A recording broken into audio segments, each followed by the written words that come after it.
You would know it was killing me not having this lock picked out of the package, so I fiddled around with it for a little bit more and got an open on it. So I'm going to try to recreate what I did here. I got my 40 thousandths pry bar and this NeoSapien number 8 lock. Pretty fun lock, actually. I think what I was doing in my first attempt is I kept oversetting stuff and falling into some traps. But this time we're going to go around and we're going to pick in the reverse. I tried picking both directions earlier, but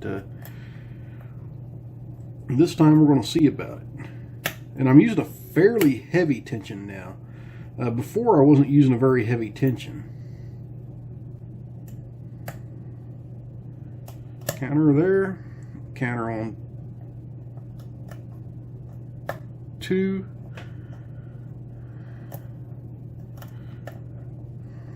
Actually, and I think I messed something up there. There's pin 6. Counter on 3. And I am kind of going in an order that I know on this lock. And okay.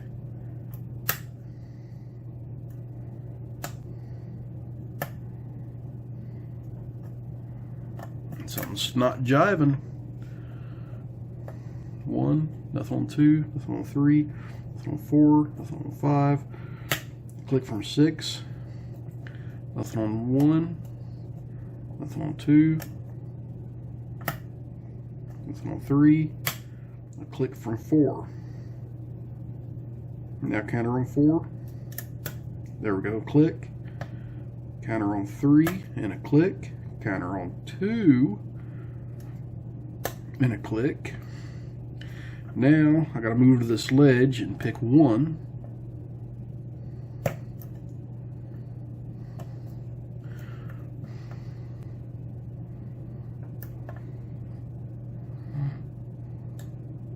And click. Okay, it's looking right so far, guys.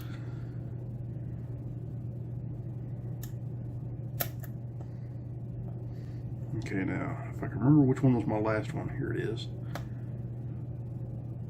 There we go. I knew given enough time and a little bit of practice, I'd get this bad boy open. And I just did not want to see this lock sit around in my naughty bucket. I don't really like to see any challenge lock hang around in my naughty bucket, but there's a few in there, nonetheless. I'm going to have to start spending a little bit of extra time to try to get some of those out. Definitely once I get my new place, I'll have a little bit bigger shop and maybe more time.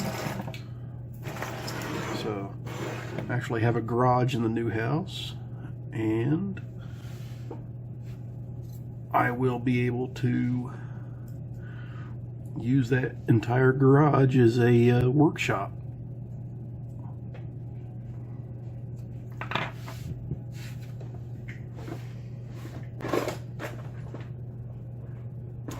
I'm looking for, there it is, my handy dandy clip remover.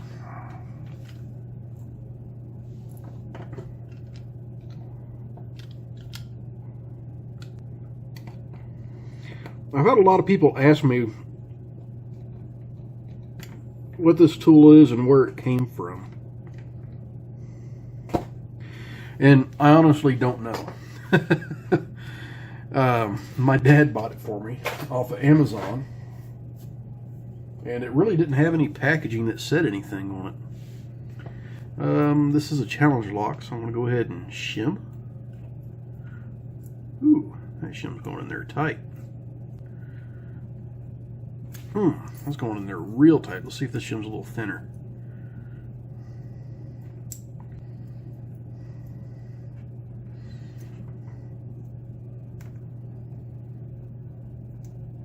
There we go. I think we got that one in there. All right, we'll leave this over here.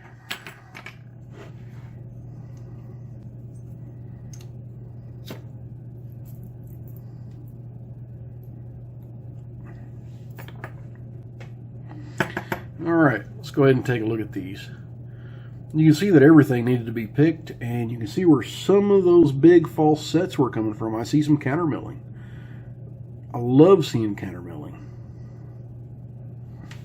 And that also, sometimes when you get that countermilling, if you're not playing it just right, then you're also going to wind up losing feedback, which I was doing on my first try.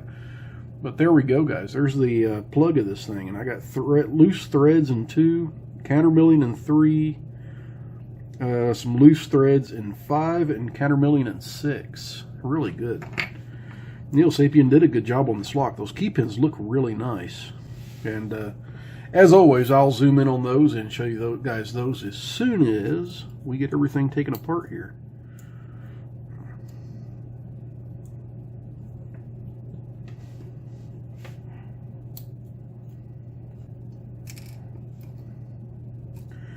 Kind of weird, all those drivers so far kind of have cups in the bottom of them.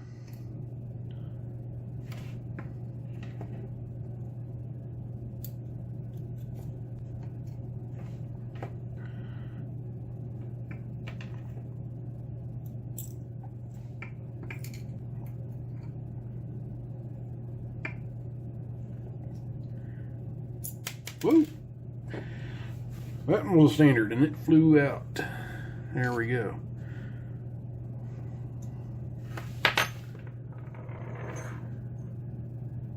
Okay, there's our spring. Okay, let's go ahead and zoom in on these awesome pins and take a little bit of a closer look, because there's like cup cutouts on the bottoms of almost all of these drivers, except for driver 5. But I've got a standard key pin in 1, and here is the driver that we're looking at on 2.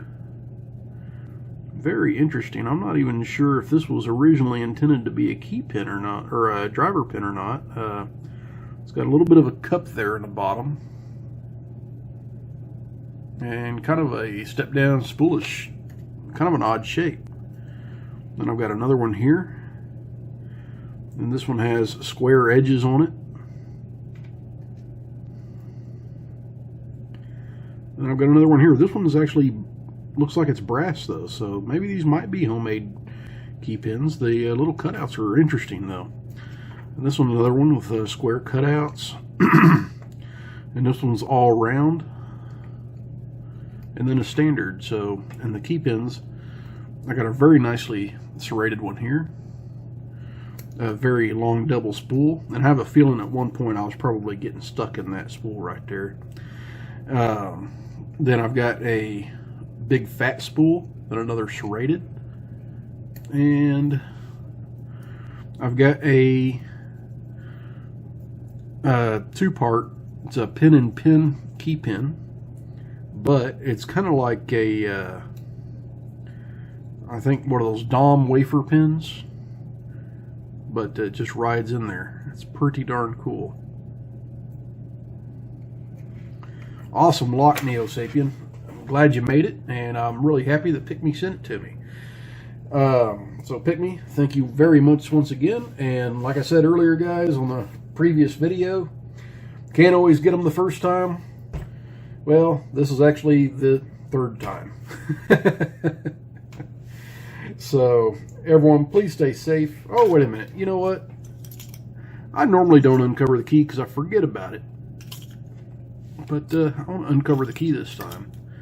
And that is not an evil bidding. It just shows that every one of those needed to be picked. Very good. Alright, let's put that back on there. So everyone, please stay safe. Don't do anything illegal. And as always, please like, comment, subscribe. And have a fantastic evening.